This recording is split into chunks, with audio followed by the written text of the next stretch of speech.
There are criticisms of Assetto Corsa's handling and physics model. Whether it be the single-point contact patch calculation of the tires, or questionable implementation and variability of the myriad of mods and tracks available on the internet, the hardest of hardcore simmers have moved on from the title, in the forever pursuit of more realism. And although there's no denying the unbelievable advancements made to The Sims visuals over the years with Soul and the custom shaders patch, amongst many others, many in the sim racing community see Assetto Corsa as a pretty but casual sim. As someone who frequently plays sims and games from the 90s and 2000s, I may have a slightly different perspective as to why I play a sim. To this day, I enjoy sims like Grand Prix Legends, GTR 2, NASCAR 2003, and IndyCar Racing 2, just as much, if not more, than the new breed. Some of that is nostalgia, sure, but sims of the past often have features and content implemented differently or simply unavailable elsewhere. We're living in an amazing time where racing simulators have matured to a point where there's an almost overwhelming abundance of fun to be had. Whether that be in the shiniest of new or the well-loved relics of the past, the choice is yours, and of course, you can choose both. Over the past year, Assetto Corsa has risen to be one of my most favorite sims, when I find myself booting up weekly and one which continues to be exciting. It's no shock to most of you watching that historic racing is where my passion lies, and there's a shocking amount of historic content coming out for Assetto Corsa, even in the last year. I understand the criticism of Assetto Corsa. I think in any highly moddable sim, you're going to have the good and the bad content. Sometimes sifting through everything out there can be a headache, especially if you're newer to the sim. Hopefully myself and others through video have given you a curated list of some of the best content that's out there. If you're interested in more classic stuff for Assetto Corsa, I highly recommend checking out Chris Hay, Sir Spats Gaming, and A Casual Sim Racer for more. I'll leave their channels in the description of the video. So why have I brought you all here today? Despite what you may think, it wasn't just to share my thoughts on the sim racing ethos. I wanted to go through a feature in Assetto Corsa that I don't think is used quite enough and, in my opinion, greatly increases the enjoyment in driving cars, especially older cars, around the track. And that's specifically the track state settings that are found when setting up a race or a practice in Assetto Corsa. I brought up Content Manager here, and you don't have to have Content Manager to do this, but I highly recommend Content Manager just in general for using Assetto Corsa, especially if you're getting into modding and adding mods and things. It makes setting up everything way easier and honestly makes the sim more enjoyable for it. So whenever you're setting up a practice or race or qualifying, you can pick a ton of different things about that race, the time of day, the weather conditions, which are all very important and should equally go through at some point. But one setting that's often overlooked is the track setting. And this correlates to what state the track is going to be in when you go out there. Is it a track that there's been a lot of racing on, a lot of different series or cars turning laps on?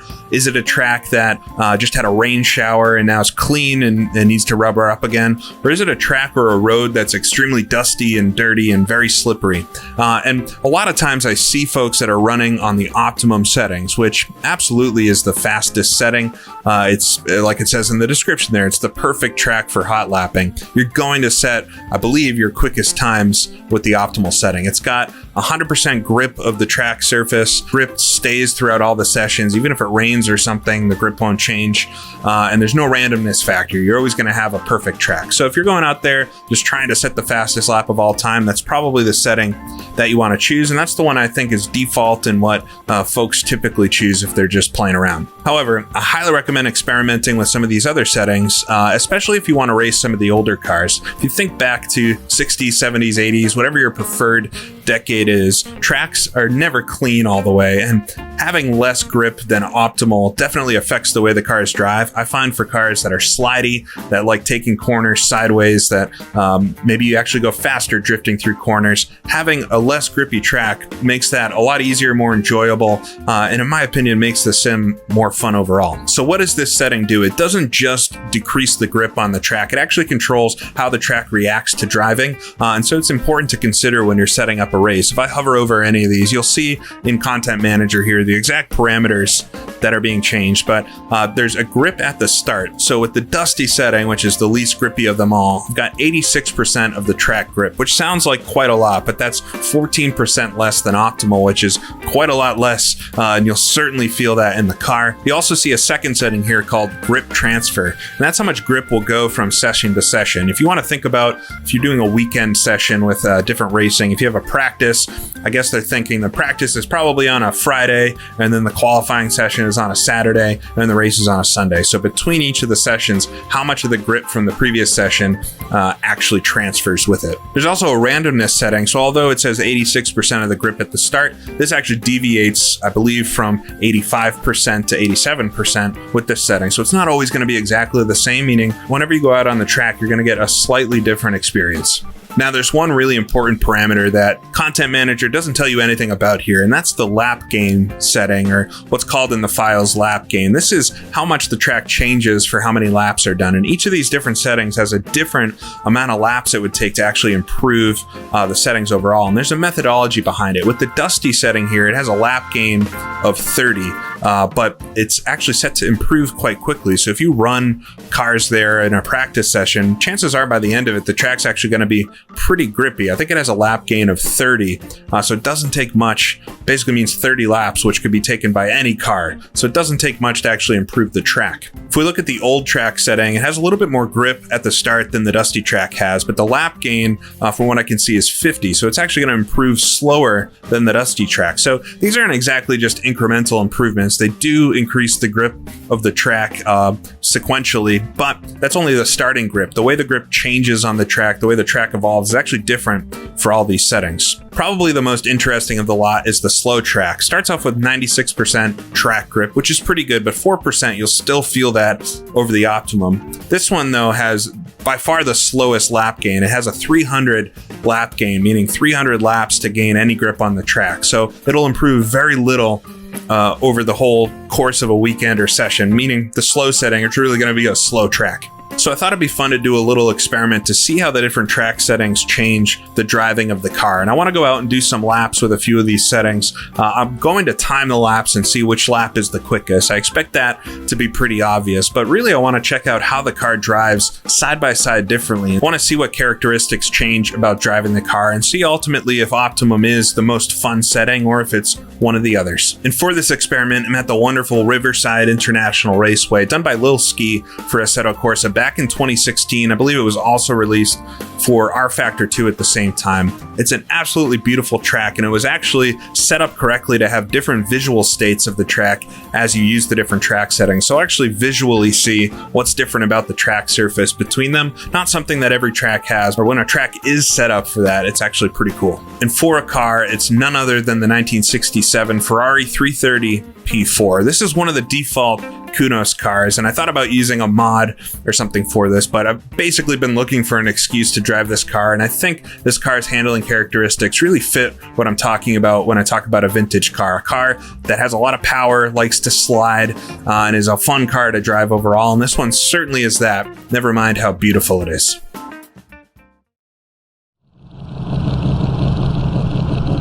All right, so I'm sitting at the exit of the pit lane here at Riverside in the Ferrari 330, and I've got the track set up for the dusty setting. This is the most extreme of the dirty tracks, I guess, the lowest amount of grip, and can go from lowest to most grip just to give a nice progression of settings.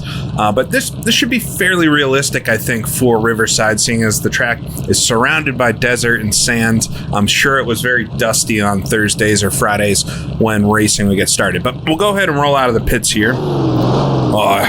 Get the nice V12 growl of that Ferrari engine. Click on my lights just so I can see the gauges as well. This track's modeled beautifully though. You can see here as we come out on the sides of the track, there's actual dust visually on the circuit. I'm not sure if it's actually more dusty in those locations, but overall the track's got less grip. We'll come through the S's, take it easy on the outlap. I've got cold tires as well. I don't have tire blankets on. There's another thing I would take a look at removing too if you like to try to see what these cars handle like. So just need to do a lap or so to get the tires up. Oh, coming through. I think this is turn 6. A lot of understeer there at the top of the hill. We'll get the throttle down and head down the hill here. Try to speed up a little bit. And come down to turn 7. This one's tricky. You come over the top of the hill, and the turn kind of dives away from you through the left-hander. I'm running the stock setup for this as I kick the rear end out. The only change I've made is add a little more differential to the power side so I can actually turn the car a bit like that. We'll come up to turn 8. This is by far the hardest corner on the track, running a little wide onto the entry. It's very bumpy there. Do an ultra late apex. You also need to get a great exit here to get onto the straightaway, of course. We'll get on the straightaway and head down towards the kink, up through 5th gear. We'll have to plan our entry for the final corner.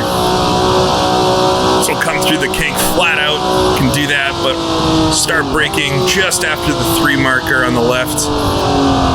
And the car will slide up the track still. So this is where you can start to notice, or definitely notice, the lack of grip in the car, especially when comparing it to more grippy versions of the track. We'll see that later. But you do have a lot of sliding in the car. I will say it's very predictable. Come across the line there for the out lap. Not a time worth anything, but we'll come and try to set a little bit of a lap time this lap without going off the track. Still slightly cold tires. We can see a lot of shaking of the wheel as you guide the car around the track. We're going to run just a little bit wide. We'll really clobber the curb there. Gets out of 3rd gear here for turn 6, down to 2nd. Just hug that inside. Real easy to run wide. You can see him still scooting out a little wide. We'll get the throttle down again. All the sliding, though, is very predictable, so as long as you're anticipating those longer braking zones and the lack of grip, the car is very drivable, very easy to control.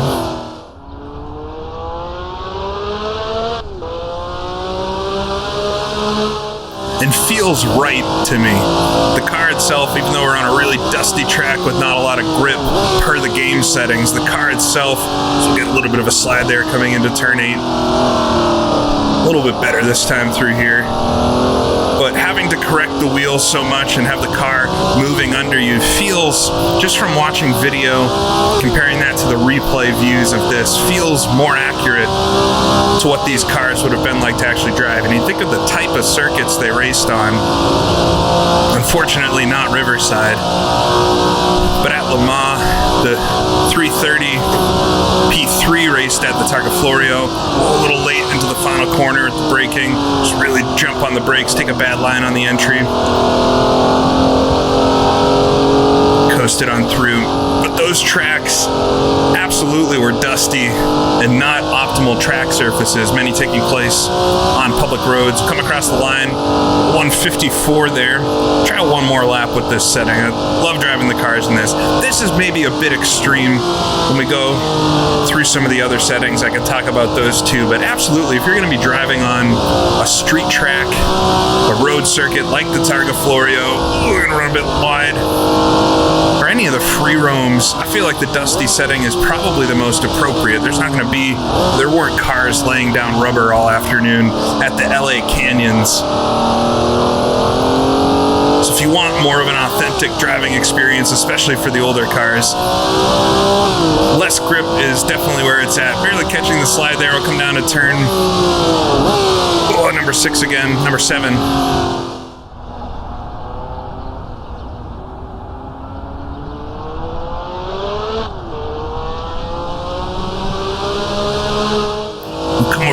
To the hill. You leave it flat foot, you almost want to lift here, but right at that 4 marker on the left, you can barely see it.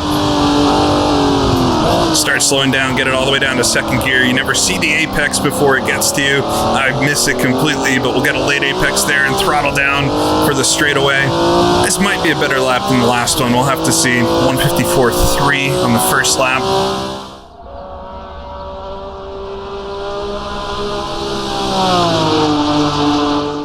Under the Bosch bridge there through the kink. You can barely see the entrance to the kink. You have to know where it is.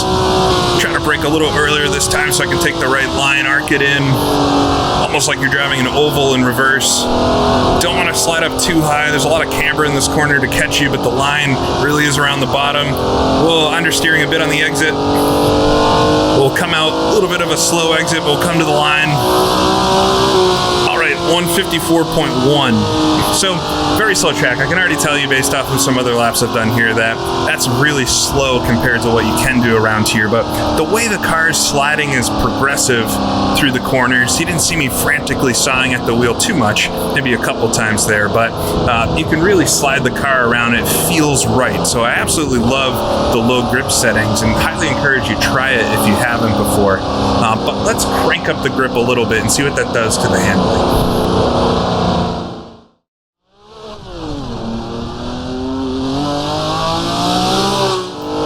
So I'm coming out of the pits now with the green track setting. So this is a couple settings up from Dusty. Oh, we've got 95% track grip, which is 9% more than we had last time, but it's a green track, and this is the setting that I most often use when I'm racing with AI. And there's a few reasons for that. One, it's enough grip where the AI can actually cope with it. If you run with the Dusty setting or even the old track setting, it's such a low amount of grip that the AI sometimes struggle to actually get around the track all right without it. So that's for one. The second one is it has a pretty rapid rate of the track buildup. So through a practice session and a qualifying and a race, you'll actually notice the track grip up more, which is kind of fun. Changes, keeps you on your toes. Everything will always get a little bit faster unless it rains or something like that. But we'll come through turn number 7. So the back end of the car got loose there. So it's absolutely still possible to slide, but I can already tell there's a lot more grip in the car. The track also doesn't appear quite as dusty. We'll come up to turn 8 though, pretty slow on this out lap, still gonna get those tires up to temperature, and we'll try to do a couple laps to see how it compares. We'll come out onto the back straightaway.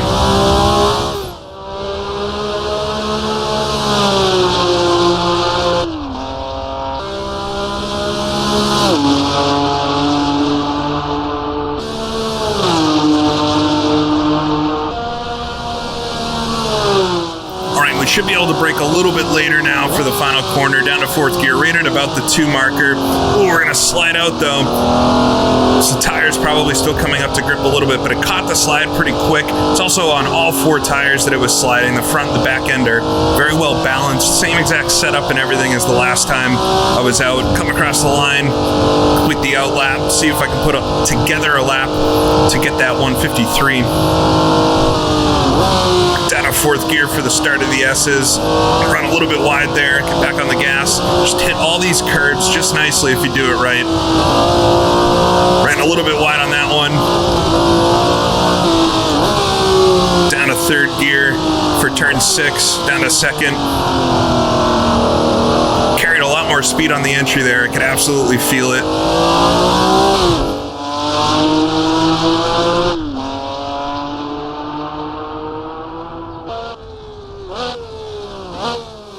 Over the top of the crest, still a tough corner, back end sliding out a little bit. It's a little more dicey. The car's not always sliding, so it catches you off guard a little bit when it does. But still catchable, it's not unrealistic. Come over the top of the crest, try to brake a little bit later for turn 8. Easy to pitch the car sideways and do some epic drifts through here, but definitely not the quick way around. Keep it nice and tidy. We'll run a little hot into the second part of the S there, a little bit slow getting onto the back straightaway.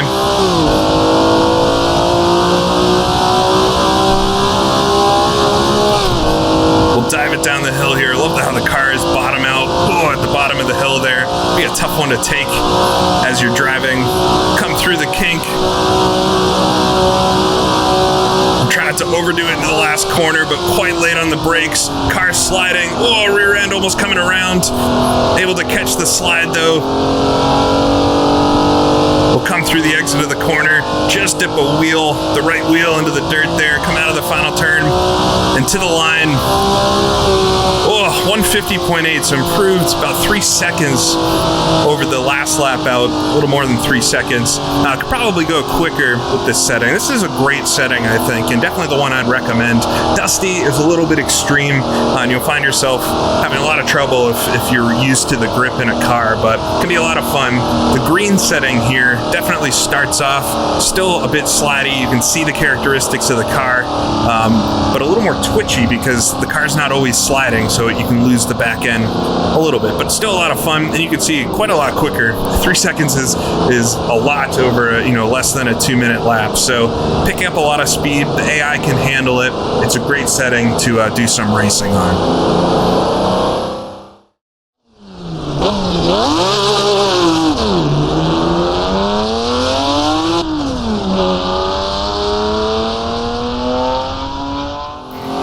So pulling out now, got 100% grip. This is the optimal setting. I don't know what real condition would ever be a perfect track, but this is it. The track's not going to change at all. It doesn't matter how many laps you do around here, how many laps the AI do around here. You're going to have the same exact track for the whole race. Only thing that would affect it are the weather settings, but I've kept those the same for all these tests. You can see on this track specifically the groove much darker. So I guess you could imagine this is a swept track after a full race and nobody dropped oil or anything, but the setting I see a lot of folks race on, and it's going to be the quickest. I have to think that will be quicker than the last lap out, 150.8, but we'll have to see just how much quicker. The thing that I've noticed a lot about cars in this setting is how twitchy they drive, how unpredictable it can be, because you have so much grip up until the moment that you don't have it at all, especially in an old car that doesn't have a lot of downforce. So it becomes a little more difficult to drive these cars, in my opinion. Come through turn 8 here, trying not to run off the track on the out lap. Down to second gear. We'll give this one a couple laps because I do want to see what kind of lap time I can put together. Get that throttle down, no wheel spin, anything to worry about. Throttle up for the back straightaway here.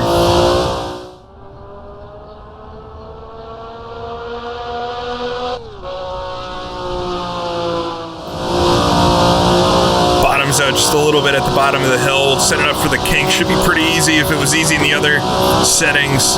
Come down, brake right at the 2, down to fourth gear there. Downshift just once. The car just nicely grips up on the bottom. No sliding up at all. The tires aren't even 100% warm yet. A little bit of an issue on the line, but gets it through there nice. We'll come to the line and start a flyer. Get it up to fifth gear before turn 1. Flat out over the hill. Can really sink the sidewalls into the tarmac. Still go down to fourth for the start of the S's, but just touch that inside curb. Try not to blow this corner like I have been. Just a little bit wide there. Down to third gear for turn 6. You can see the car's absolutely planted. It's not sliding at all. Still under driving it a little bit here. We'll try to put a little more into it on the next lap.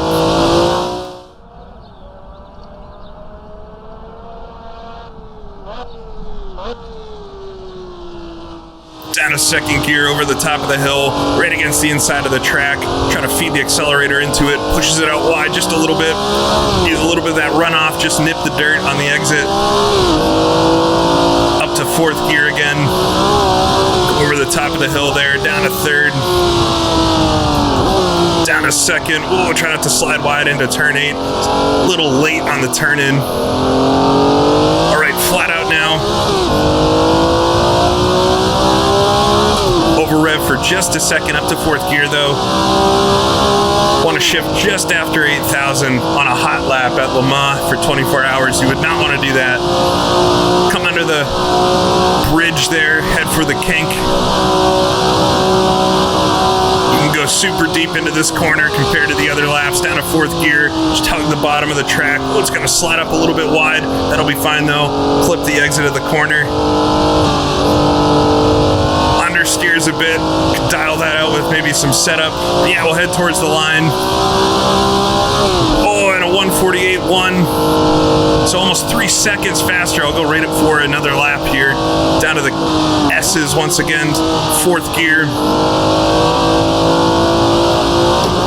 Ran a little bit wide into the first one, but was able to collect it all right. Cut the second one there. Try to go deep, down to second gear. Really easy to run wide in that corner. All the banking falls away. Same with turn 7 coming up here. But absolutely no rear end sliding. It's really tucked in. You'd have to really overdo the corner for it to kick out at all. There we go. Get on the accelerator. Almost losing my hands on the wheel. Able to hold on to it. Up to 4th gear. Get a little bit of air there. It's always fun. A little dicey coming into turn 8, but that's just the nature of the corner with all the bumps. Try to spot some sort of apex here through the S's and onto the back straight away. Up to 4th gear. I think this lap's a little bit faster. See if I can get the last corner without blowing through it.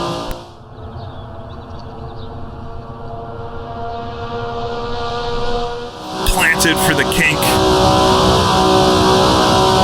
Bring it back to the left side of the track, down to 4th gear. Oh, try not to run out wide. I got a little bit hot on the brakes there, but it's all right. We'll use the wider entry to help us on exit. Still had to let off the throttle a little bit for the understeer, but now coming out of the final corner, head towards the line. Oh, 147.8, so 3 whole seconds quicker than with the green setting, never mind the dirty setting. So the track, like I said at the start of the video, it's not that amazing that it was quicker with more grip on the track. I think that's obvious, but you can see there how much differently the car actually drove at a high grip setting, really almost never losing the rear end, never having to counter steer except in a couple braking zones. So it changes dramatically the handling of the cars, and in my opinion, and I'm one sim racer's opinion, but they're not as fun to drive.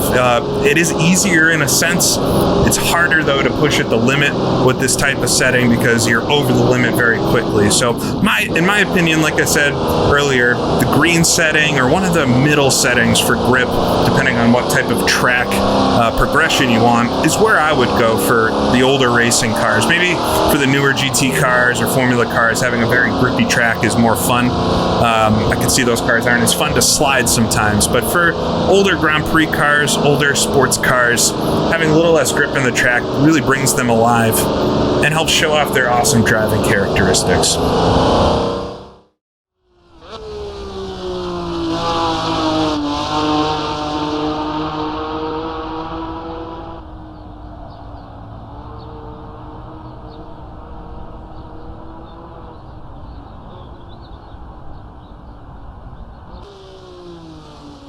So maybe not a revelation, but hopefully showing a few of you about the track settings. I know I saw them for a long time and kind of ignored them or didn't really know what I had it set to, but it's not just the lap time that changes when you reduce the grip in the track. It's the whole characteristic of the car, and I didn't really know another way to show that other than going out and doing some laps. So I hope you found this entertaining or a little bit informational. Assetto Corsa is an awesome sim to drive classic cars in. If you like classic racing, I think it's very near the top of my list right now, especially for accessibility, because it's really easy to get started with, and you can go as deep as you want with all the different mods and things out there. But definitely expect some more Assetto Corsa from me. If there's some stuff that's out there that you haven't seen me take a look at before, let me know. Happy to take a look at new things all the time. I've got a whole list of video ideas to do with Assetto Corsa and many other games and sims. So you'll see more of me again soon. But thank you for watching. I'll see you all again next time.